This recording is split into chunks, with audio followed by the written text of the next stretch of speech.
Georgia, Alabama, Michigan, Iowa, Florida State, Louisville, Oklahoma State, Texas, and Washington, Oregon. 13 weeks of football boil down to these teams gunning for their conference championships. This is a weekend when the championship is decided and the playoffs are shaped. My name is Jens, and this is your AFC College Championship preview.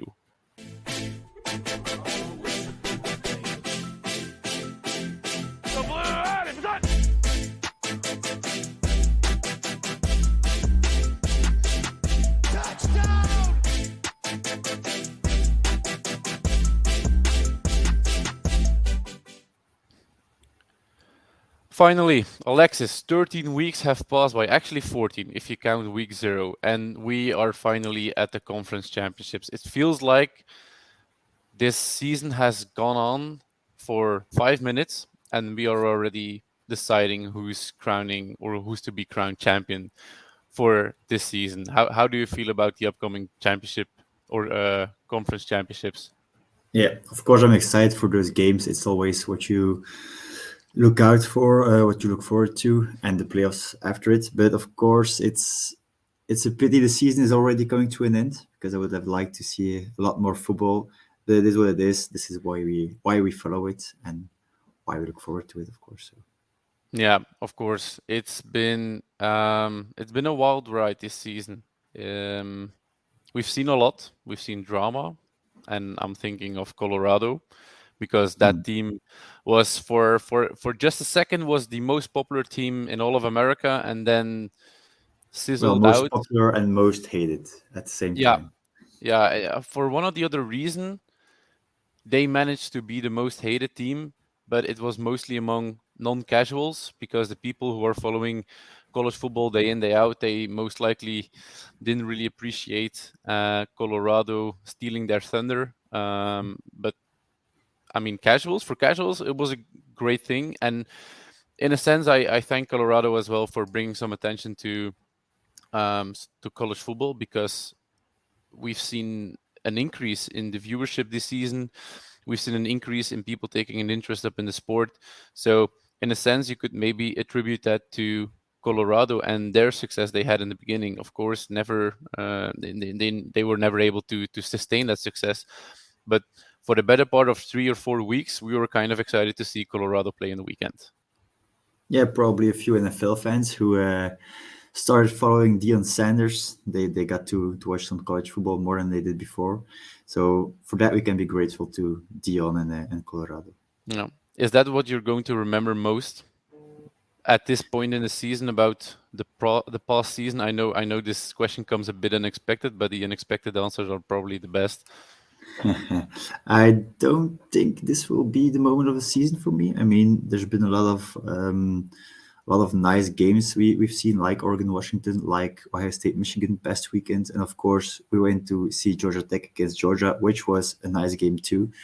So Colorado is more of an afterthought to me. It was nice at the beginning of the season, but after week five, it was pretty much done. So no, it's not the story of the season for me. Yeah, once they played Oregon and then USC, the story was actually kind of over. For me, it's also Indeed. not the biggest storyline of the season. For me, it was seeing how many favorites we had each week, because I mean, favorites in a sense that you couldn't actually say who was going to be the front runner for the championship or the natty. You had a feeling that almost every team was a favorite at some point in the season and a legitimate favorite. And the fact that we weren't really sure and were kept on our toes was actually pretty enjoyable during most part of the season. At the end, we kind of got the gist that Georgia would probably be the favorite or the betting favorite. But I kind of enjoyed not knowing for a while.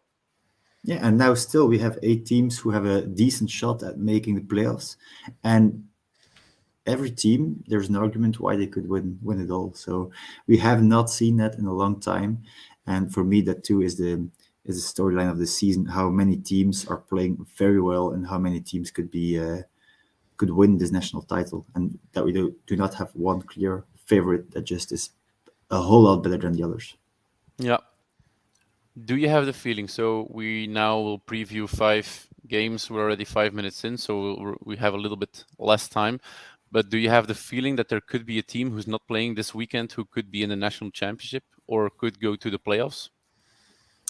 Uh, the only one could be Ohio State, of course, but there's a lot that needs to happen for them to get in. So no, I don't think a team who's not playing this weekend is getting in. Okay, so a lot to play for this weekend. Everybody who's going to play this weekend has at least a decent shot at the champion or at the playoffs, except for probably Iowa. They are not getting in, and I think Louisville is out as well, unless something miraculously happens against Florida State. So should we then kick off with those two teams, those two championship games that have only one favorite to go to the playoffs? Yeah, that's fine. Go ahead. Which one do you want to talk about first? Let's kick off with Iowa because this is the game I feel least excited about. Um, I think the reason, I mean, it's going to be everybody, and the bookies think as well. Because if you look at the bookmakers and their odds, or the parlays you can have and the single prop bets, Iowa is the over under for Iowa to score in each half is a half a point. Yeah, that doesn't surprise me. The only thing Iowa has is a defense. I think they're ranked third last in offense. So Hmm. they just do not have a good offense. I think McNamara, I'm sorry, threw just 4 touchdowns and 3 interceptions. So that's your QB, that's your starting QB. Hmm. How Iowa even got to this point, it's just amazing. I don't know how they did it. Of course, we know how they did it. It's because of their very strong defense. Hmm. They had a lot of luck with that defense, but against Michigan, that defense will not be enough. They can hope that JJ McCarthy throws them a lot of picks and a lot of pick sixes at that, or fumbles a lot. But that's the only way I see Iowa scoring. I don't think their offense will receive a punt to their 20-yard line and just drive to the end zone. So yeah, that's indeed the game that is less the least exciting this weekend. Yeah, well, having JJ McCarthy or relying on JJ McCarthy to have turnovers is a bit of a stretch. So far in the season, he's thrown only 4 interceptions while he's thrown 19 touchdowns. So that ratio is pretty good. I would assume, however, that this over is not going to hit. I think the over it should be at 34 and a half. Um, yeah, that one's going The, to be very hard. It's going to be fully dependent on Michigan for this, and they have an excellent office, and it's almost impossible mm, to not talk about Ohio State, Michigan, while talking about Michigan. But they put up the points against Iowa, Ohio State as well. So yeah, they have an offense who can play against a very good defense.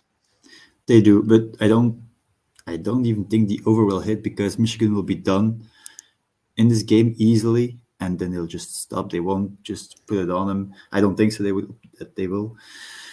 So I bet the under here. It's Yeah, Iowa. It's always an under with Iowa. yeah, always bet the under. So I think we can safely say that Michigan will win this game, or our picks for this game is Michigan to win it. Well, indeed, you can never say for sure because crazier things have happened. Actually, no, this would be one of the most crazy things we have seen ever. But I pick Michigan to win, indeed. Yeah, me too. And I think that's the least we're going to surprise people, I think, in this podcast because we could have some maybe differing opinions in the next ones. The next one, as we already said, that has only one favorite or one team that can get into the playoffs is FSU Louisville. I'm actually not sure what to say about this one. Um, FSU won last weekend against Florida. Wasn't too convincing. I mean, they also had a new quarterback they had to break in after Jordan Travis broke his foot. Um, so it's an uphill battle. But are they still the favorite to you against Louisville? Actually, a hard one. With Jordan Travis, no doubt. But right now, I think I would favor Louisville a bit because they lost to Kentucky. They want to win this one. They want to finish the season with a bang. And yeah, Plummer is a good QB, so he could cause some trouble on that Florida State defense. And yeah, Florida State, it doesn't have their best player anymore. Jordan Travis was their best. Okay, you Hmm. could arguably say Keon Coleman is their best. Yeah. But still, that was with Jordan Travis at QB. I don't think Florida State will get the ball going a lot in this game. They will score a few, that's true. But yeah, it will be a close one actually. It's hard to bet this one. I wouldn't lock anything up. I'll just put some fun bet on it, I think, but nothing more than that because it's a hard game to predict. Yeah. It's indeed one of the harder ones, because you don't really know what you get from each team. Uh, No. Louisville is on an amazing season. They have excellent playmakers. You have Jawar Jordan at running back and Jamar Trash at wide receiver, who's come up very, very well this season. But then on the other hand, FSU still has those playmakers as well. It's just going to be a matter, indeed, as you say, who's going to get the ball the most and who's going to be most efficient. It's always the case in football like this, but it's going to be more the case in this specific one because I And believe that every possession will count in this game.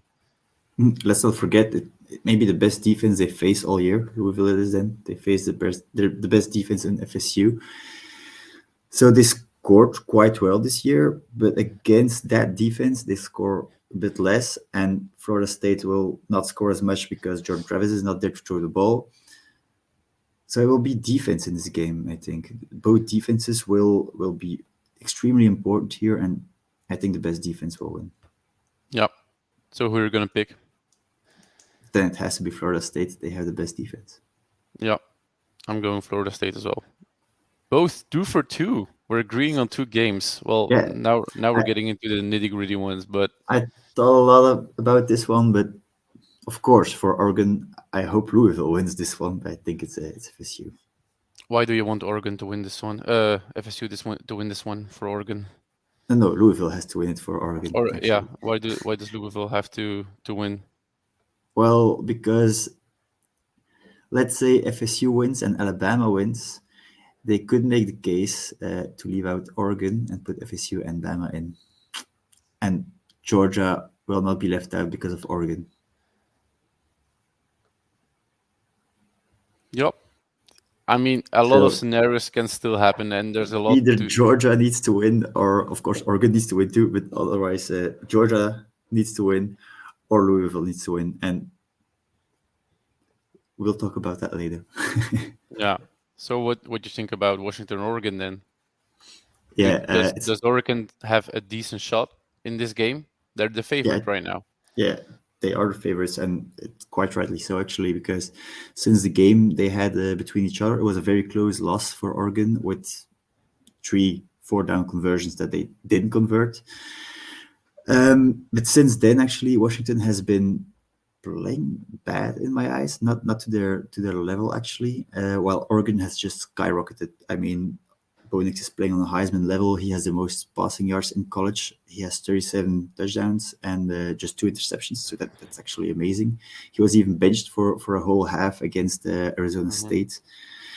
And Penix has been doing well in the first half of the season, but the last few games, I'm not impressed anymore by Michael Penix. So against this Oregon defense, he will have a hard time because he already had a hard time against other decent defenses in the Pac-12, and Oregon may have one of the best in the Pac-12.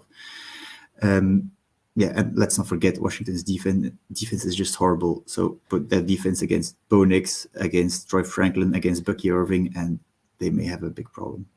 Yeah. Interesting statistic for you. Um, Strength of schedule. Oregon is ranked 62nd in the country. Washington is ranked 46th. So, in a sense, the big games you were talking about came against lesser opponents. Of course, the difference between the two is probably not too big when you're Let's 46 against 62. But let's think about this because Washington had the strongest games on their schedule are USC, Utah, and Oregon State, and all 3 Oregon play against 2, and Oregon won by a lot that's true. more than they did. So are we going to talk about? I mean, Arizona. Yeah, okay. Do you think Oregon would have made it close against Arizona? I don't.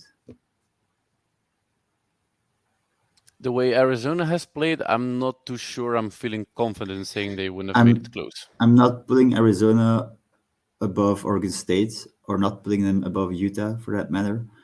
So yeah, I I'm not. Yeah, no. Strength of schedule overall may be the case, but when you look at the three strongest opponents they played, of course they played each other, but the remaining three, they both played them, and Oregon was more impressive in those three wins. Yeah, it's indeed the fact that Oregon has all the momentum coming into this game. Washington doesn't. If the season would have been reversed and Washington played in the end like they did in the beginning, and Oregon did play in the end like they did in the beginning, Washington would have been the rightful favorite. Um, the only thing that kind of surprises me is that the spread is this big. It's 9.5. Mm. Well, It's actually, I would very large still, spread. even if Washington were still playing like they did before, Oregon would still be favorite. It's neutral terrain. It was so close in Washington. They actually maybe should have won it. So on neutral terrain, I would still have picked Oregon. Yeah. What do you think of the spread? 9.5. What will you bet? 9.5 is, I think it's quite right actually. Yeah, I'm betting Washington on this one because You're I betting think, the plus nine and a yeah, half. Yeah, I get I'm it. betting the Washington. I think a lot of people will bet it because it's not that I see Washington as a heavy favorite. I'm seeing Oregon as a favorite. I don't see Oregon as a 9 point half favorite. Well, actually, I do because the offense is red hot for Oregon, and I see Washington struggling a lot the last few weeks, and I don't think they will put up points that easily as they did last time. Hmm. And I think Oregon will even more easily. So that for me, it takes a spread to 9.5 is a good spread, I think, for Oregon or for Yeah, Washington for you, of course. or for Washington. All right then. So I assume you're going Oregon. I am going Oregon in this game. Yeah, I'm actually following you in this one. I think Oregon is the rightful favorite. They have a red hot offense. And yeah, you can't actually deny that Washington has been a little bit down. There are circumstances that could explain them being down, but not this bad. So I'm going Oregon as well. And this is actually very surprising that we're going 3 for 3 in betting the same one. I think this would have been the hardest one coming into this, but let's move on then. Oklahoma State, Texas, because I think there we're gonna maybe differ in opinion as well. Oh, really? That's actually surprising to me because I would have thought you would be leaning the same. But okay, let's do it. Quinn Ewers and Texas are the are the better team to me, of course. Oklahoma State has Ollie Gordon, which is just a danger and a weapon in that backfield. But yeah, no, I don't think Texas is very good against the run. I mean, Texas is very good against the run, so their only weapon for Oklahoma State is the run. They have a few nice pass catchers, but not at the same level as Ollie Gordon is. So if Texas can just stop him, they have won because I don't trust OSU's defense that much to to do well against this Texas offense because they do have some legitimate weapons with Quinn Ewers at QB, and then you have AD Mitchell and Xavier Worthy, of course. Yeah, those are guys you won't stop with that Oklahoma State defense. I don't know what's the spread here in this game. Do you 15 know and a it? half. 15 and a half. Okay, that may be a bit much, but 9.5 here, I would do it immediately. Yeah, I would lean to the Oklahoma State spread as well. I actually thought you were going Oklahoma and betting the underdog because, and I would have understood because there were times this season where I saw Texas playing. I wasn't completely convinced they were up for it. They made up for it sometimes as well. But yeah, losing it Yeah, against Oklahoma, I mean, it was a rivalry game, so you can lose that one. But there were times that I saw Texas playing, I wasn't convinced, and it that is happened a true. bit too much. But when you win against Alabama, who's playing really well right now, although it was in week 2, Yeah, But I it is mean, true that they have struggled a few times in games that we thought, okay, they should blow out their opponent. I mean, it's against Houston that they won in overtime or just before overtime. I don't remember. But there were other games that they just blew out their opponents. Like, I yeah, mean, last week, Texas Tech, Texas Tech. 57-7. That's just a statement that they made. So Yeah, indeed. it's, In an I, in-state rivalry, which is always big in Texas. I get what you mean. And Oklahoma State's could do what Kansas State did to them. So they took him to overtime. Hmm. But let's not forget, Texas was up big and Kansas State had a comeback. They, I won't say they won't, but they should not let Oklahoma State get back in the game if they have that much of a of a lead. And I don't think they will in a championship game. It's the first time they've been in a championship game in a long, long time. There will be a bit of stress maybe, but they do have, yeah, they just have more talent than OSU. Yeah. Let me just put it like this. I'm saying Texas as well, but it will probably be an if it's an upset, I won't be frowning at the TV for half an hour to Yeah. realize what just happened, and unless it's something dramatic. But I can see OSU having a decent shot in this game, and Mhm. having a 15.5 spread is kind of disrespectful to me. That is too much. 15.5 is too much. And in this case, I would bet the spread on Oklahoma State. That is for sure. Okay, all right. On to the last game then, Georgia Alabama, and we were quite lucky. We got to see Georgia play last weekend, and that's where I also saw where the victory for Alabama could be, and that's against Georgia running defense, because Georgia Tech put it on them. They were quite convincing in the run. Had some big plays as well. So if you look at the yardage, it's going to be you need to take away some big runs to see what it really was. But I noticed it during the game, and I had somebody from 24/7 sitting next to me in the press box. He noticed it as well. He was covering the Georgia Tech team, of course, so he probably leaned towards maybe seeing more of the run game working. But Georgia is now playing against, let's just call it what it is, a red hot Jalen Miro as well. And what can he do? He has big plays in his arsenal, and he can run the ball. Yeah. So if Georgia is not able to contain Jalen Miro in the run, it's going to be a long day for the Bulldogs. I still see them as the favorite, but the key for me in this game lies with Jalen Miro. Yeah, for me too, actually. Because, like you said, he has two big things. It's his big throws downfield, like he did against Auburn, and then his big runs. Those big throws downfield, I think the Georgia defense can stop that. The secondary is good enough with Tyke Smith and Malachi Starks. I think they will stop that. So Mm, they are taking one big weapon away. Then they just have to figure out, well, just they have to figure out how to stop that running game. And that mhm. will be a big task to them.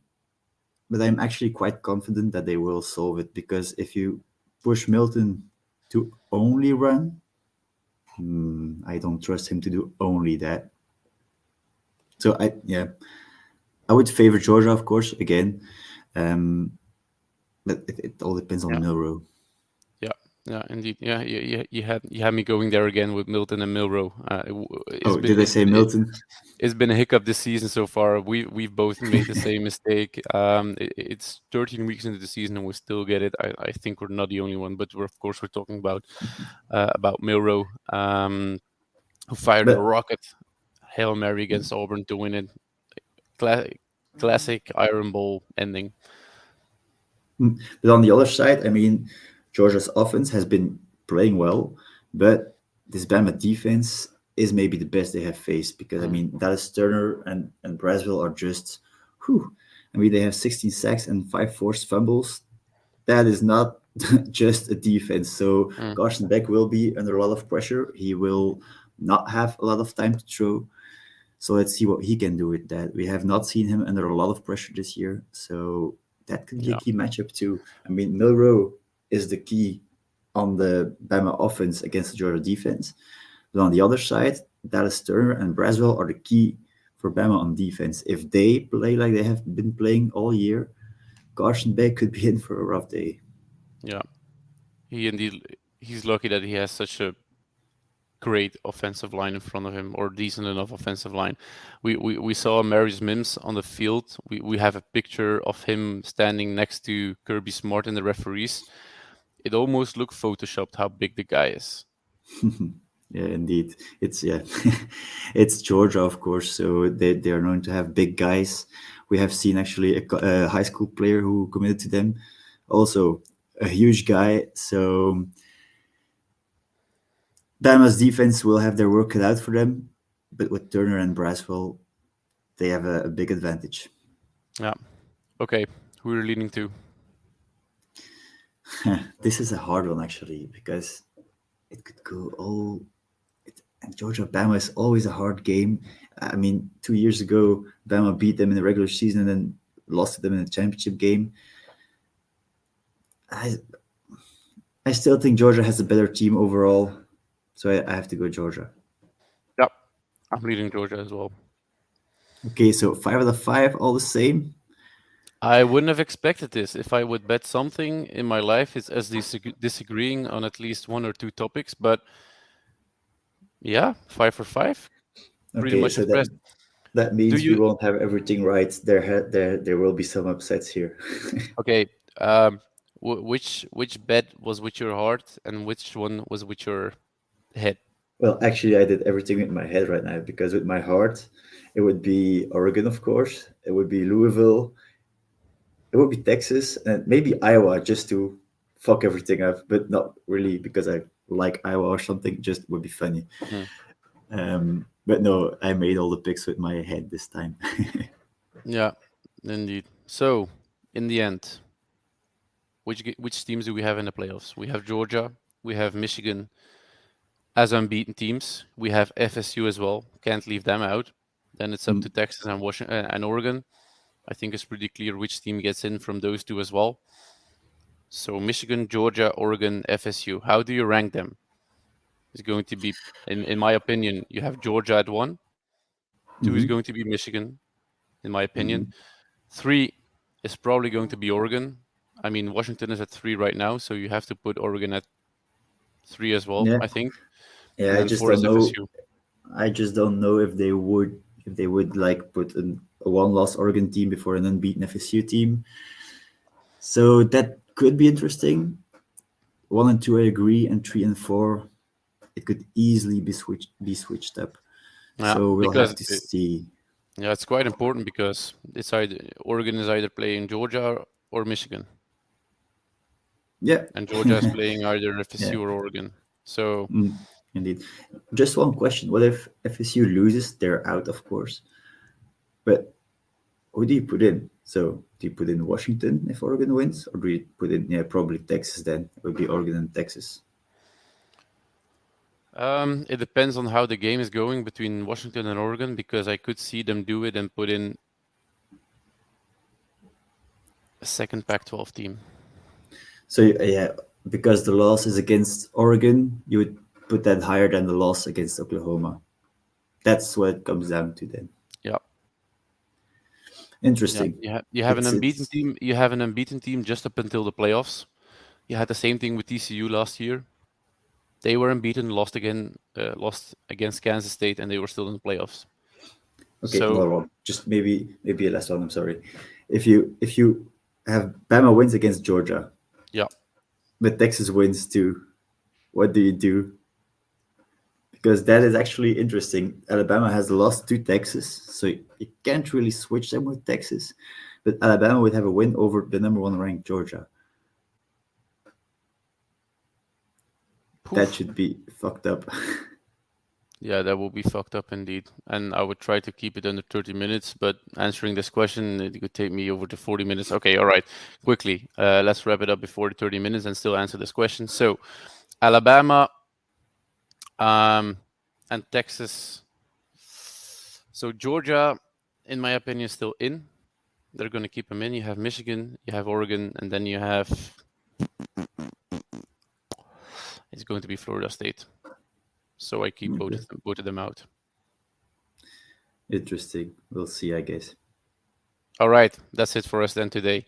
Thank you for listening. Have fun watching the championships. We'll be having fun as well, I think. Don't forget FSU or the Pac-12 game is on Friday, so be sure to tune in on Friday and not lose track of that. Anyway, have fun. Thank you for listening. See you guys. Bye bye.